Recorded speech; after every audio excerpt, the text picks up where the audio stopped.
Good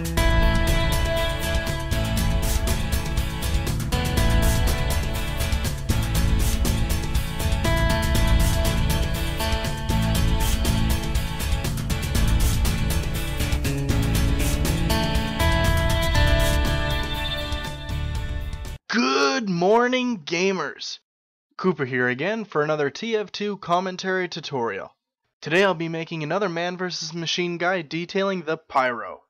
I hope you find this guide informative and that you'll play better in the future for seeing it.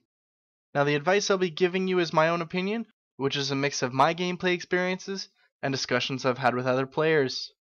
Now the first thing we're going to talk about are the loadouts. The Pyro's optimum loadout has a lot of room for personalization. For the primary weapon, my top recommendations are the backburner, the phlogistinator, and the default flamethrower. The choice between the phlogistinator and all the other flamethrowers will have a significant change on your team strategy since you'll lose the ability to air blast the bomb. When it comes to your secondary weapon, I think your best options are the flare gun, the scorch shot, or the default shotgun. I have a couple recommendations for the Pyro's melee weapon. The extinguisher, the power jack, the back scratcher, and even the third degree are all decent melee weapons. If you don't have any of those, feel free to use the default melee weapon. I have seen loadouts use the combination of the degreaser and the extinguisher because of the axe's high damage output against flaming targets and the degreaser's fast weapon switch. I do see the practicality in the set, but I do think it is a difficult combo to master. When I play as the Pyro, my loadout includes the backburner, the scorch shot, and the extinguisher. I use the backburner because I like the ability to inflict crits via outflanking. I feel it really helps thin out the horde, and it is very effective against giants. Air blasting does cost significantly more than the default flamethrower, but I still have the option to do so. The scorch shot is my secondary weapon of choice because of the blowback effect and the gun's ability to ignite multiple robots. I use the extinguisher as my melee weapon of choice, but it doesn't really influence my playstyle since I only use my primary and secondary weapons.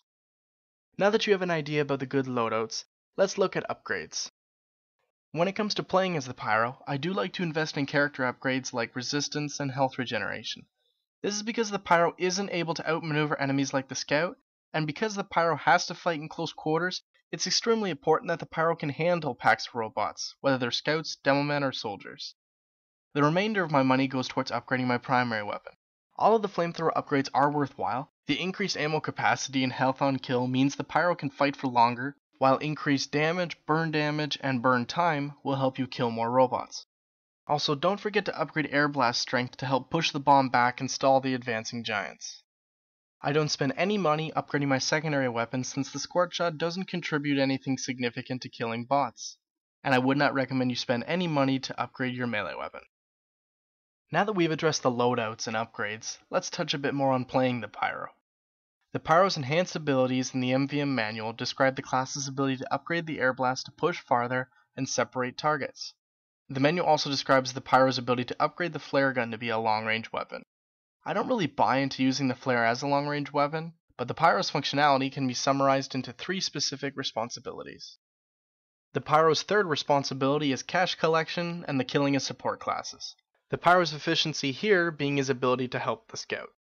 The Pyro's second responsibility is to air blast the bomb back if possible and kill the bomb carrier. The Pyro's number 1 responsibility is to keep all the robots ablaze. The Pyro is a class like the Scout which is more effective at harassing and distracting the enemy than outright killing them.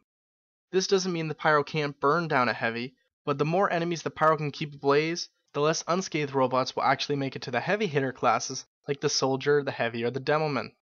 That's going to lead us into some actual strategies for the Pyro. I recommend you use elevations, cover, and corners to fire from to avoid being shot at. The Pyro is a class that plays very much like the Scout in the sense that it should always be moving. I recommend Pyros implement a tactic I like to call strafing, which I've already explained in my Scout guide. In short, the Pyro should be charging into the side or the back of a target, burning them, and then quickly retreating before they get killed. I find that the Pyro is a class that I always have to be aware of my health and ammo, because it's not fun to run out of ammo mid-fight, and the Pyro health will actually drop surprisingly quick while under fire. As a Pyro, you should always be on the lookout for support classes. The flamethrower is great for spy checking, killing snipers, and separating medics from the giant protectors. Always use your air blast if it's available. It can help defend your team, and protect things like engineer nests from enemy projectiles reflecting them back, helping deal substantial damage. When you play as the Pyro, remember that the Pyro can have two focuses. The Pyro can either focus significant damage against one target, or spread the damage throughout a mob of targets. And don't forget, the Pyro is actually extremely effective against tanks. Now for some final notes on the Pyro.